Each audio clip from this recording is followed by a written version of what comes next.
Bonsoir à tous, bienvenue à ce flash d'information. Le président de la République, Alassane Ouattara, a présidé ce jeudi au palais de la présidence de la République une réunion du Conseil national de sécurité et à l'ordre du jour de cette réunion, la situation sécuritaire générale dans notre pays. Le CNS a noté à la suite de la présentation du ministre de l'Intérieur et de la Sécurité une situation sécuritaire globalement calme sur l'ensemble du territoire. Le communiqué complet du CNS vous sera proposé dans l'édition de 20h.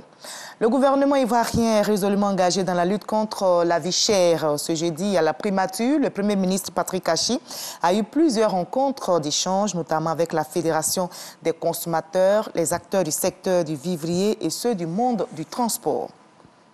Le président Alassane Ouattara, vous vous souvenez, en marge du 6e sommet Union européenne-Afrique, a accordé un entretien aux médias français, France 24 et Radio France Internationale, RFI.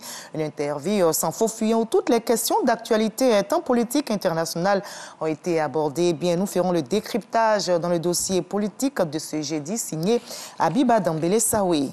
À ce soir donc à 20h. Le ministre Thomas Kamara a lancé aujourd'hui les travaux de construction d'un réservoir de super sans plomb sur le site du dépôt pétrolier de Yamoussoukro. Cette infrastructure vise à accroître la capacité de stockage face à la forte demande en hydrocarbures sur le marché national et sous-régional. Les travaux vont durer 18 mois, coût global 7 milliards de francs CFA. Mama Traoré est notre envoyé spécial dans la capitale politique ivoirienne.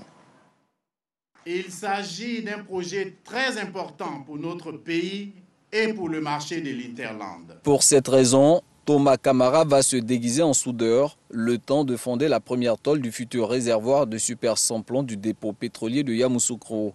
Cette extension de la capacité de stockage vient soulager la Gest aussi, société de gestion des stocks pétroliers de Côte d'Ivoire. Aujourd'hui, le dépôt est saturé.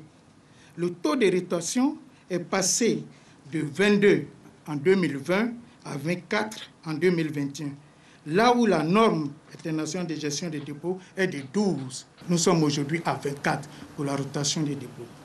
Le futur bac pourra contenir jusqu'à 20 000 m3 de carburant super, faisant ainsi passer la capacité totale de stockage du dépôt pétrolier de Yamoussoukro de 60 700 m3 actuellement à 80 700 m3. La Côte d'Ivoire, hub énergétique de la sous-région, n'entend pas s'arrêter là. La demande en super est plus forte que la demande en gasoil, globalement quand on additionne les besoins de la Côte d'Ivoire et des pays de l'Interland. Donc nous commençons d'abord par le bac de super, cette année en 2022, mais dès 2023, nous attaquerons, nous poursuivrons avec le bac de gasoil pour justement augmenter la capacité de travail du dépôt en ces deux produits, super et gasoil. Les travaux de construction de ce réservoir de super sans plomb vont coûter 7 milliards de francs CFA. La mise en service de l'ouvrage est prévue pour le premier trimestre 2023. Une délégation de la CEDEAO est au Mali pour discuter de la durée de la transition dans le pays. La délégation conduite par le Nigérien Goodluck Jonathan tentera de fixer un délai. Plusieurs séances de travail sont prévues aujourd'hui et demain vendredi. Le médiateur de la CEDEAO et les autorités maliennes vont échanger et surtout tenter de s'entendre sur un délai raisonnable. Au Burkina Faso, la durée de la transition retient aussi l'attention. La commission mise en place début février pour plancher sur le projet de charte de la transition a finalisé son rapport après 2 semaines de travail. Elle proposerait une transition de 30 mois avant l'organisation d'élections.